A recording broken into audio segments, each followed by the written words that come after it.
The restaurant industry is typically pretty rough and mentally exhausting for everybody, from the kitchen to the front of the house to management. The hospitality scene, really anywhere, not just Nashville, has in a sense become toxic, might be a good word to use. So our industry, as amazing as it is a tough industry. We are in the business of taking care of people. That is our bread and butter, but we haven't taken care of ourselves. I've been in the business for 20 years. I've seen people overdose. I've seen sexual misconduct. I've seen people taking their own lives. The dream behind Noko and Kase had nothing to do with being a restaurant. Literally, it was to affect change in an industry that desperately needs it.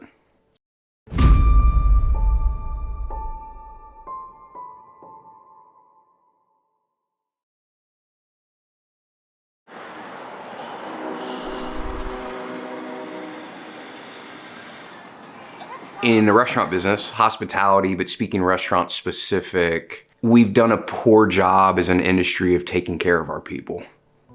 We use small margins as a scapegoat for not providing things that people need to have a fulfilling life.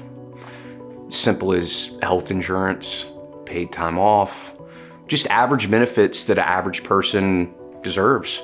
For some reason, and I'm not 100% sure why, but the restaurant tends to attract people that are broken. And usually, at least in my experience, because I'm broken, people that are broken are beautiful people. And most people in our business don't see that as the case. And that's our goal and our aim with Noko and with Kase, is to change hospitality internally forever, to love our people at a deeper level, to give our people things that they've never been given. And that's really my heart, is not about our guests, is not about our food, is not about our service, but my heart is to love our people.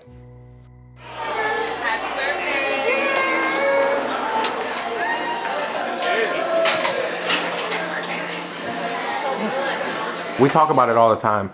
The food could be good, but if we don't feel good coming into a place, if we don't feel welcome or belong, or people want us to be there, we might not come back. We believe we have to start with our people. So our North Star is to change hospitality internally forever. It's a trickle-down kind of effect. When we treat our people right, then in turn, they will treat our guests the same way. A lot of people want to focus on, I guess, money making, which is important. We are too, but that shouldn't be the North Star, I think. The North Star is to retain people, to provide people with a place of work that they want to come to, and do this every single day, because it could be long hours, stressful. You spend a lot of time in a restaurant. So one, that takes time away from yourself, from family, from friends, from things outside of work. So it's quite taxing, so it could be hard on your mental and physical in that sense. A lot of people, because of that stress, they turn into alcohol or drugs, or they require some type of substance or something like that to continue.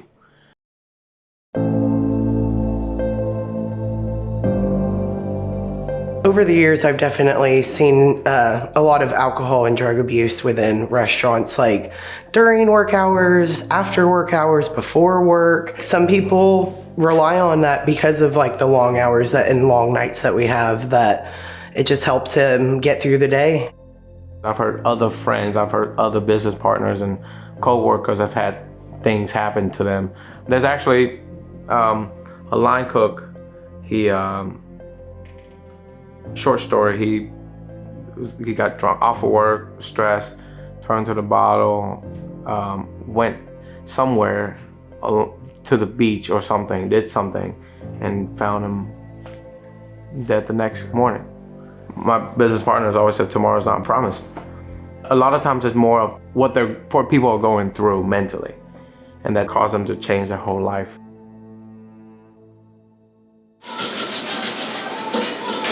We create an environment where people feel safe, people feel positive coming to work, feel like they want to come to work and feel happy being at work, that changes things, whether you know it or not, right? And that also inspire other people around to be better, to do better, to help each other out. And I think we're creating that here. And we're not perfect. I don't think we'll ever be perfect, but we're gonna reach for it. I think saying that our restaurant is different than other restaurants is a really narcissistic statement, or something that I feel very insecure about. For the simple fact of I'm human, we make mistakes, we are not perfect. I think the real crux of it is that you have to be honest with your people. When things are going well, you praise them. When things are not going well, you have conversations in private about how things need to be better. I think we're different than everybody. I feel like we're better, maybe not from a perception of the public of how amazing our food is or the designs of our restaurants, but I think we're better because we love our people. We care about them at a deeper level. I say this all the time. If I only was concerned about how well you do in our four walls, then I'm missing the whole point. Because typically when I'm not happy or things aren't great in my life, it has nothing to do with anything else other than me. We believe that if we love people and we care for people outside of the restaurant, that usually they're gonna be great inside of the restaurant.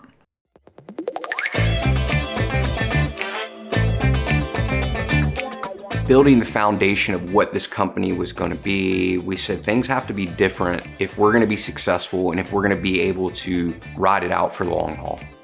And one of our values is sustainability. A lot of restaurateurs talk about sustainability of the environment, composting, using all of the components of the animal, which we do and is extremely important. But what about the sustainability of our people? What about the sustainability of ourselves? Working 80, 90 hours a week for an extended period of time is not sustainable. So we said, okay, what are the things that in our experience from the past have not been that great? First, most people in the restaurant business don't get paid time off. So it's like, okay, let's do paid time off. Well, 1 week's not good enough. We need to have 2 weeks. So every 6 months, we allow our employees to take a week of vacation. We pay 100% of what it was. So in our business, tipped employees thrive off the tips. So let's say you make $1,500 a week on average in tips over those last 6 months. We pay you $1,500. Then 6 months later, we believe it's time to take another break. So if you average $2,000 a week in tips over those next 6 months, we pay you $2,000. Well, we didn't feel like that was enough. So we take 1% of our gross sales. Every single month, we transfer that money into a separate bank account. And at the end of every calendar year, fiscal year, we go, one of those vacations, you wanna go to Portugal, you wanna go to Spain, you wanna go to Japan, you wanna go wherever you wanna go, we're gonna pay for you to go there. It's the first time I've heard of a travel stipend for like restaurant workers. That's something that I never thought I would get. One thing we do with the stipend is go to Japan. It's pretty much fully covered. My ticket is paid for and most of my hotels. Just gotta buy some food and whatever little gifts I want there.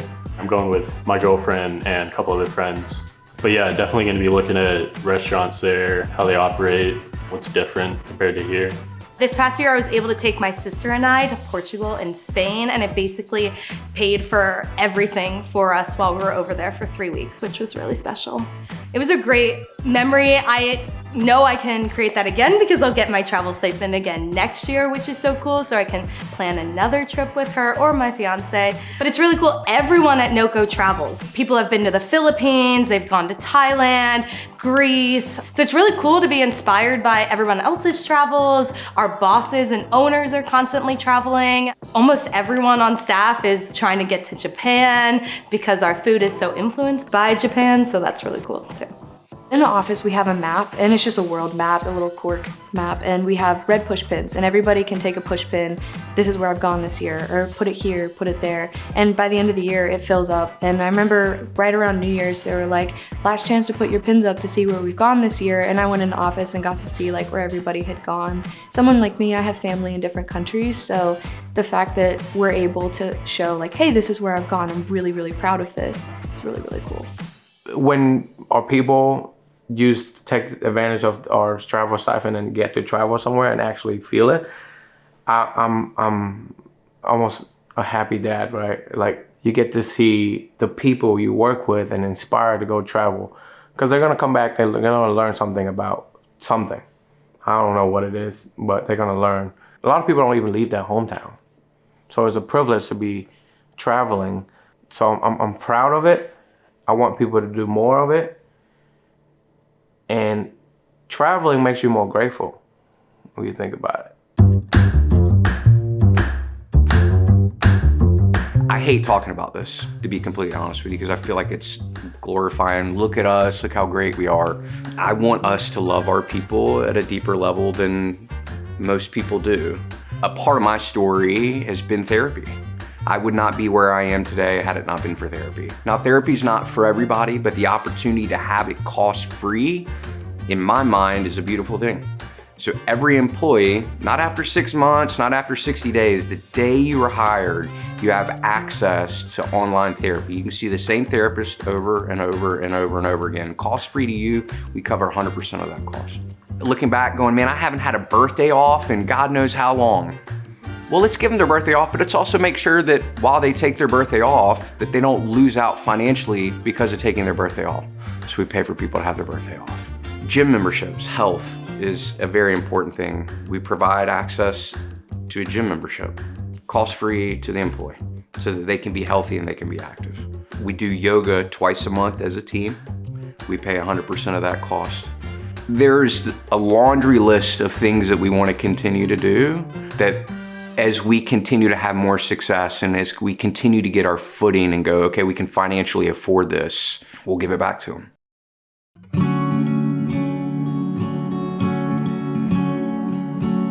I read a book called The Happiness Advantage. It's a Harvard professor who has scientifically studied happiness. And one of the things that stuck out of that entire thing to me was gratitude. Gratitude is one of our values. And so every single day, we have a pre-shift lineup. It's 30 minutes before we open the doors. And typically during these lineups, you talk about specials, things that we may be out of. Are there VIP guests coming in? Are there people coming in that are celebrating things? We still do that. But before we end that, we go around the table. We say, what's something you're grateful for? It could be as simple as I got 8 hours of sleep last night. It could be as simple as I'm getting back into the gym, I'm feeling healthy. It could be I had the day off yesterday and I spent it with my significant other. I believe that being grateful for what you have creates more to be grateful for. And honestly, if it wasn't for that book, we wouldn't do Grateful. But it has been insane to watch how people's lives, mine included, have changed for being grateful for the small things. I'm grateful for our employees. I'm grateful for all the things that we're doing and receiving. At the beginning of our journey here at Noko and Kase, that conversation was a little, I guess, awkward because you're on a spotlight and you're asked to tell in front of everyone what you're grateful for. And at first it was, people have to think, right? So what am I really grateful for? And so 2 years after we started that, every single day, it feels different. It just feels easier. It feels like people are more grateful about the little things. It doesn't have to be big. It'd be like, oh, I woke up today. That's a big one. I woke up today. We provide family meals every day, right, to the staff. So I'm grateful for a family meal because a lot of people don't eat before work or they don't eat at all, right? Sometimes. I'm grateful for a busy restaurant. I'm grateful for happy people. I'm grateful for my business partners. I'm grateful for all the people, connections we made. And so it feels great, a full restaurant of just gratefulness.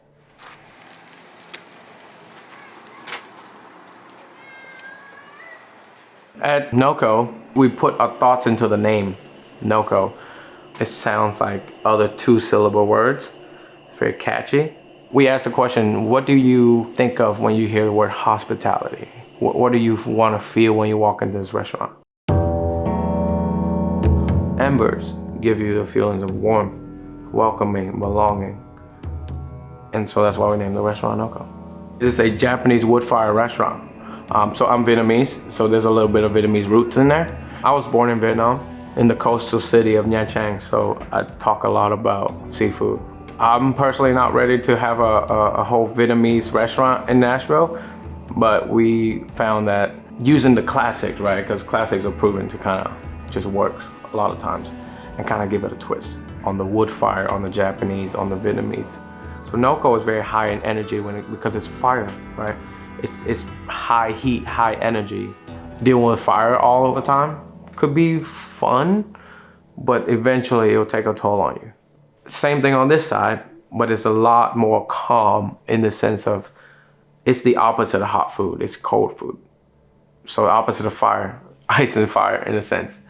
And so there's a balance in it. Kase is an omakase experience. A kind of simple, traditional Japanese omakase sushi experience with a little bit of a southern twist. That's just flavors that people are familiar with. Sushi has always been my thing. It's very calm, very peaceful, and I enjoy both of it equally. I talk about consistency all the time. I do, I really love that. But there's also another part of life where you need highs and lows. And the balance between the highs and the lows is literally the 2 restaurants that we have here. There's a sense of, in the morning you get in, you prep a little bit, so it's very zen. And then people will start trickling in, so it becomes a little more rowdy, there's a little more life to it, and slowly. But when service starts 5 o'clock, we have a rush of guests coming in, and tickets are just coming out. There's a adrenaline in that. And then they'll slow down again, and they'll stop.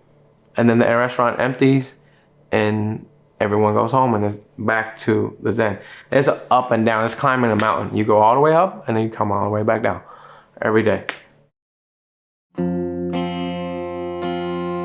My mom passed away in 2004, and I have 2 older siblings. Moving here was pretty abrupt, so we didn't have any chance to prepare ourselves, nor do we have the opportunity or like the classes or resources to even learn the language, because technology back then wasn't as great, especially where I was living. The internet was becoming a thing, but acquiring technology to get to the internet was very difficult, and nothing was really available, right, except books. But so we didn't speak English at all to come here. I picked up the language by watching a lot of TV shows, but also just kind of forced myself just to listen and pay attention in school. My first job was actually serving at a hibachi steakhouse. Now, I did go back to culinary school to finish because I feel like a hibachi steakhouse is just a living job, right? Like a check-to-check kind of thing. I said, I want to do this professionally, so I went to culinary school. I graduated at Art Institute of Atlanta, and John hired me at that time. So as soon as I graduated, he gave me a promotion. I think I saw a level of humility in Junior. I can't say that like the moment he came in for an interview, I was like blown away. But our interview process is, no one has ever been hired off one interview. I mean, there's employees that we've had 3 to 4 to 5 interviews.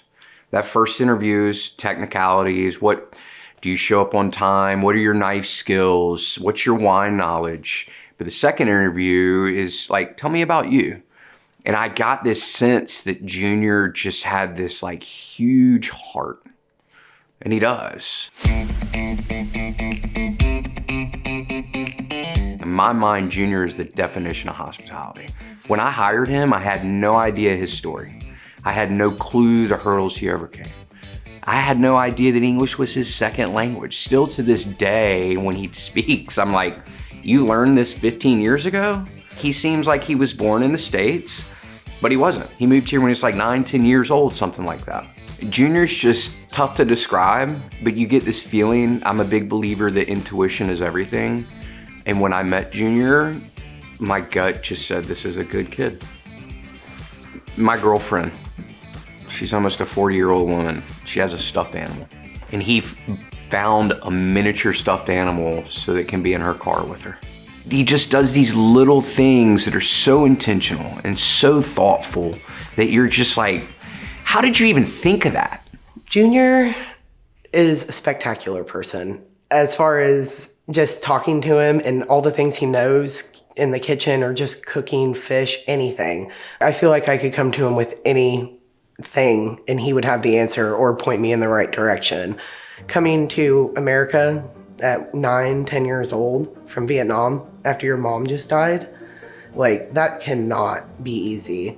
And then having to learn to speak English on top of that.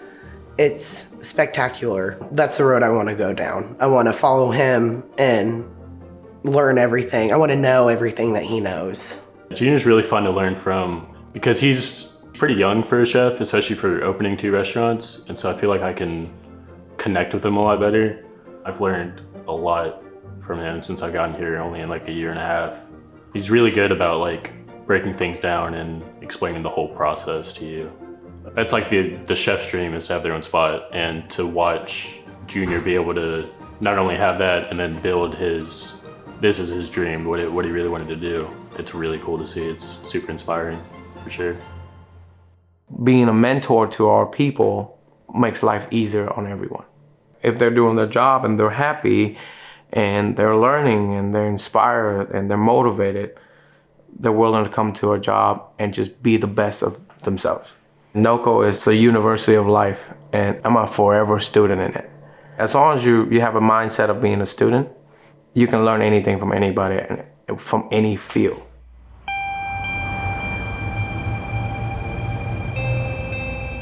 The last company I was with him for almost 11 years. I started as a server, came all the way to the COO of the company. It's an amazing company. Still the founder of that company and myself, still one of my best friends, if not my best friend.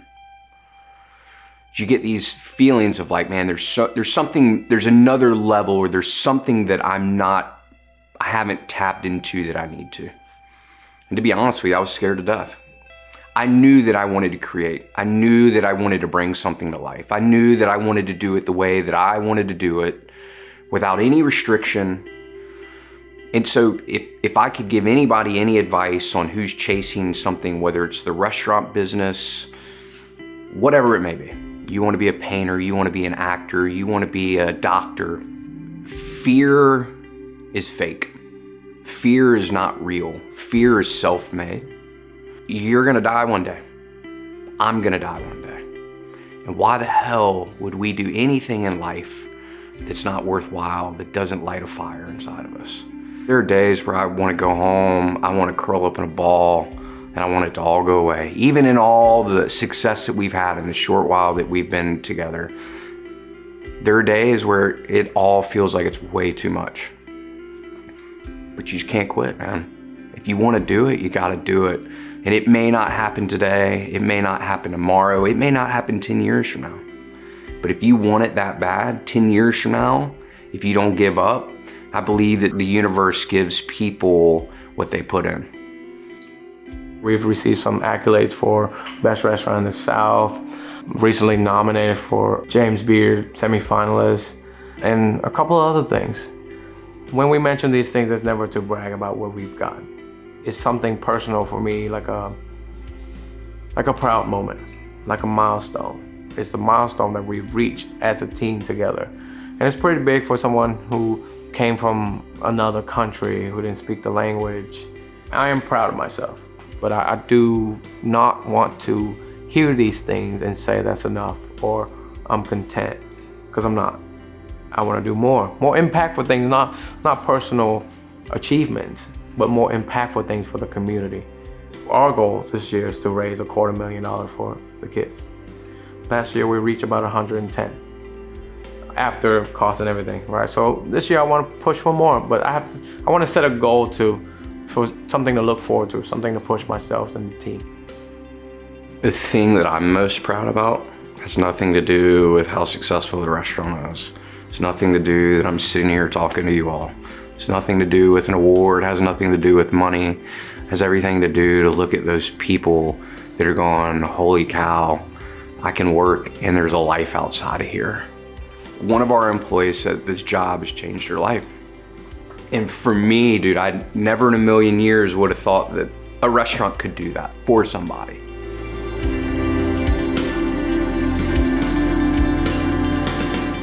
What am I excited the most about moving forward is hopefully people in our industry go, what are they doing?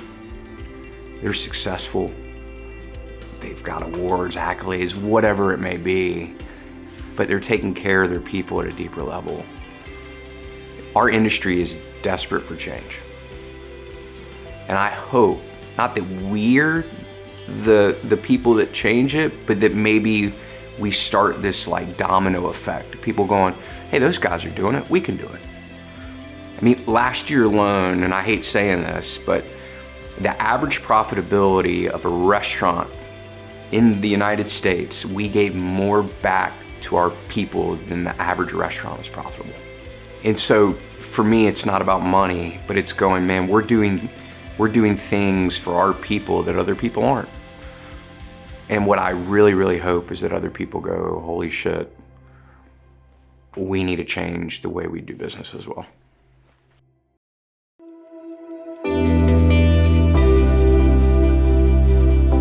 If you're looking to pursue any job, any career, any dream of yours, you're gonna take a lot of punches, a lot of falls along the way. You're gonna scrape your knees. To be unbreakable, you need to believe. It starts with the mind, right? You have to believe that you can do this and you will do this. And if you don't believe, you're not gonna be unbreakable. I think everybody's broken to an extent. I really do. I know I am. I think you can be broken and unbreakable at the same time. I don't think anybody in restaurants or outside of restaurants that is doing anything worthwhile or meaningful or intentional or impactful is doing it who hasn't been broken at some point. Broken doesn't mean it can't be fixed. Broken in my mind is unbreakable. You have to have an intensity, a focus, a desire to be better than you were the day before. And I think that's what Unbreakable really is just the willingness to never give up, no matter what.